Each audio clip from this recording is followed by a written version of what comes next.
ఈ రోజు నేను చెప్పబోయేది బజాజ్ ఫైనాన్స్ గురించి. బజాజ్ ఫైనాన్స్ తీసుకోవాలంటే మనం ముఖ్యంగా యూనియన్ బ్యాంక్ తప్ప ఇంకేదైనా పెట్టుకోండి. యూనియన్ బ్యాంక్ పెట్టుకున్నారంటే ఒక్క నెల కట్టకపోయినా సరే పెనాల్టీ భయంకరంగా పడుతుంది. రోజుకి 400-500 దాకా పడుతుంది పెనాల్టీ.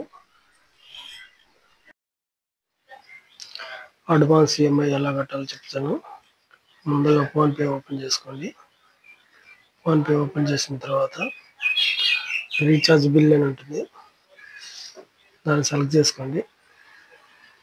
దాని తర్వాత లోన్ పేమెంట్ అని ఉంటుంది, దాన్ని సెలెక్ట్ చేసుకోవాలి. సెలెక్ట్ చేసుకున్న తర్వాత బజాజ్ ఫైనాన్స్ అని ఉంటుంది, దాన్ని సెలెక్ట్ చేసుకోవాలి.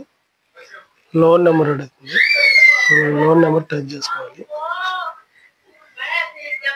యూనియన్ బ్యాంక్ పెనాల్టీ ఎక్కువ పడుతుందని చెప్పాను కదా, అది మన తప్పే, బ్యాంక్ వాళ్ళు తప్పే ఉండదు, అవి వాళ్ళ రూల్స్ ఏమో పెనాల్టీ ఎక్కువ వేసేది. అందుకని మనమే జాగ్రత్తగా ఉండాలి. పెనాల్టీ పడకుండా చూసుకోవాలి, టయానికి డ్యూ కట్టుకోలేదంటే పెనాల్టీ ఎక్కువ పడుతుంది. అందువల్ల మనం అడ్వాన్స్ ఈఎంఐ కట్టుకుంటే మంచిది.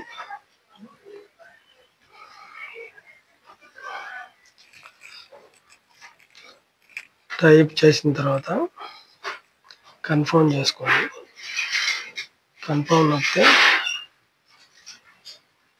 ఇక్కడ అడ్వాన్స్ ఈఎంఐ ఉంటుంది, దాన్ని సెలెక్ట్ చేసుకుంటే ఇక్కడ అడ్వాన్స్ ఈఎంఐ ఎంత కట్టాలో చూపిస్తుంది. తర్వాత మన పేరు, ఇంటి పేరు చూపిస్తుంది. సెలెక్ట్ చేసుకొని పే చేసేది. దీని మీద సెలెక్ట్ నొక్కితే ఫోన్పేలో తీసుకుపోతుంది. ఫోన్పేలో మన అమౌంట్ వేసుకుంటే పడిపోతుంది. మన వీడియో మీకు ఎవరికైనా నచ్చితే లైక్ చేయండి, సబ్స్క్రైబ్ చేసుకోండి.